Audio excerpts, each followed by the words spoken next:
Welcome to mother earth. গত 4 October সিকিমের উত্তর পশ্চিম অঞ্চলে আকস্মিক বন্যায় ভেঙে যায় তিস্তা নদীর উপরে থাকা চুংথাম বাঁধ। এটা শুধু একটা বাঁধই না, বরং একটা জলবিদ্যুৎ প্রকল্প। এবং এই বাঁধ ভেঙে যাওয়ার পরে ভাসিয়ে নিয়ে যায় সামনে যা পড়ে সবকিছুই। প্রকৃতির স্বর্গ ভারতের সিকিম প্রদেশ অবস্থিত ভুটান, নেপাল, তিব্বতের বর্ডারের পাশেই। আবহাওয়া ঠিক থাকলে এবং বায়ুমণ্ডল পরিষ্কার থাকলে বাংলাদেশ থেকে যে কাঞ্চনজঙ্ঘা দেখা যায় তার অবস্থান সিকিমেই। ফেলুদা যে গ্যাংটকে গন্ডগোল করেছিল সেই গ্যাংটক হচ্ছে সিকিমের রাজধানী। কিন্তু হঠাৎ সিকিমের এই অবস্থা কেন হলো?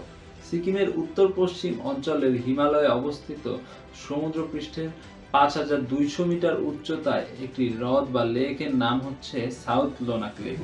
এ ধরনের লেককে বলে গ্লেশিয়াল মোরাইন ড্যামড লেক। জলবায়ু পরিবর্তন বা বৈশ্বিক উষ্ণায়নের ফলে যখন হিমবাহ বা গ্লেশিয়ার গলতে শুরু করে তখন আশেপাশের পাথর এবং বেডরক সহ আরো অনেক জিনিস উঠে আসে, যার ফলে তৈরি হয় একটা প্রাকৃতিক বাঁধ। হিমবাহগুলো কনভেয়র বেল্টের মতন কাজ করে, যা এই পাথর বা বেডরককে এক জায়গায় টেনে নিয়ে এসে জমা করতে থাকে, যার ফলে এই বাঁধের সৃষ্টি হয়। এই বাঁধই আবার হিমবাহের নতুন যে জল গলতে শুরু করে সেই পানিকে বা জলকে আটকে ফেলে, যার ফলে তৈরি হয় একটা গ্লেশিয়াল মোরাইন ড্যামড লেক। এরকমই একটা লেক হচ্ছে সিকিমের উত্তর পশ্চিম অঞ্চলের সাউথ লোনাক লেক। তো গত 4 অক্টোবর ভারী বৃষ্টিপাতের কারণে এই লেকের প্রাকৃতিক বাঁধই কোনোভাবে ভেঙে যায়, যার ফলে এই বন্যার সৃষ্টি হয়। স্যাটেলাইটের ছবি থেকে বোঝা যায় যে গত 28 সেপ্টেম্বরও এই লেকের সাইজ ছিল 167.4 হেক্টর পর্যন্ত।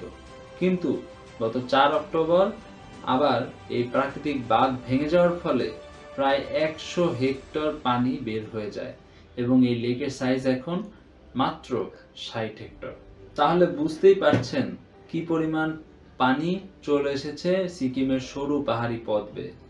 2021 সালের একটি গবেষণায় দেখা গেছে যে 1990 সাল থেকে 2019 সাল পর্যন্ত এই লেকের আয়তন ছিল 6.5 কোটি ঘনফুট, যা একটি গ্লফ বা গ্লেশিয়াল লেক আউটবার্স্ট ফ্লাড হওয়ার আগে সময়ের ব্যবধান মাত্র। এবং তাই হলো 2 বছর পর 2023 সালে শুধুমাত্র একটা লেকের পানির কারণে প্রায় 50 কিলোমিটার দূরে থাকা চুংথাম তিস্তা হাইড্রোপাওয়ার বাঁধ ভেঙে গেছে এবং ভেসে গেছে। এরপরে ভেসে গেছে একটা আর্মি ক্যাম্প, খুঁজে পাওয়া যাচ্ছে না 23 জন সেনা সদস্যকে এবং তাদের একজনকে পাওয়া গেছে বাংলাদেশের তিস্তা নদীতে। চিন্তা করে দেখুন, বাংলাদেশের রংপুর সাউথ লোনাক লেক থেকে 261 কিলোমিটার দূরে। এখন আসি আসল কথায়। এতদিন আপনারা জলবায়ু পরিবর্তন নিয়ে শুধু শুনেছেনই যে হিমবাহ গলে যাবে, বন্যা হবে, ব্লা ব্লা ব্লা। চিন্তা করে দেখেন, এটা একটা হিমবাহ ছিল না, জাস্ট একটা লেক। হিমালয়ের একটা 160 হেক্টরের লেক, যেটা গলে যাওয়ার কারণে সিকিম থেকে জলপাইগুড়ি, রংপুর, কুড়িগ্রাম, ময়মনসিংহ, লালমনিরহাট একদম ভাসিয়ে নিয়ে যাচ্ছে।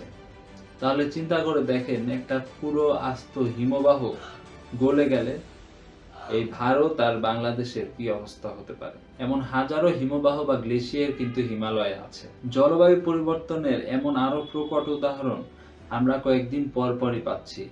শুধু এশিয়াতে না, আমেরিকা, ইউরোপ, আফ্রিকা সব জায়গাতেই কিছুদিন পর পরই বন্যা, দাবানল, খরা ইত্যাদি আঘাত হানছে। কিন্তু আমরা কি আমাদের সর্বোচ্চ চেষ্টা করছি? আপনি কি আপনার বাসায় একটা গাছও লাগিয়েছেন? আপনি কি একদিন চেষ্টা করেছেন বন বাঁচানোর? বা আপনি কি একদিন গাড়ি বাদ দিয়ে, প্রাইভেট কারটা বাদ দিয়ে আপনি কি কখনো চেষ্টা করেছেন বাসে ওঠার? বা আপনি কি একদিনও ভেবেছেন যে আজকে আমি গাড়িতে না উঠি, আজকে আমি হেঁটে যাই? এই এতটুকু প্রচেষ্টাও কিন্তু কার্বন নিঃসরণ থেকে আপনাকে বাঁচিয়ে দিতে পারে পৃথিবীকে। আপনি কি খেয়াল করেছেন ঢাকায় এই ইট পাথরের দেয়ালের মধ্যে এখন আর গাছ খুবই কম দেখা যায়? আমাদের হাতে এখনো সময় আছে। মাদার আর্থের এরকম একটা প্রজেক্টই হচ্ছে প্রজেক্ট বাগান বিলাস। বিনামূল্যে গাছ দেওয়ার এই প্রজেক্টে আপনিও চাইলে গাছ ডোনেট করে আমাদের এবং ঢাকাকে সাহায্য করতে পারেন। আমাদেরকে গাছ ডোনেট করতে চাইলে আমাদের ফেসবুক পেজ বা ইনস্টাগ্রাম পেজে কন্ট্যাক্ট করুন। পরিবেশের খেয়াল রাখুন, গাছ লাগান, পরিবেশ বাঁচান। হাই, আমি নিলয়। আমার এই চ্যানেলে আমি শুধুমাত্র কথা বলি পরিবেশ নিয়ে।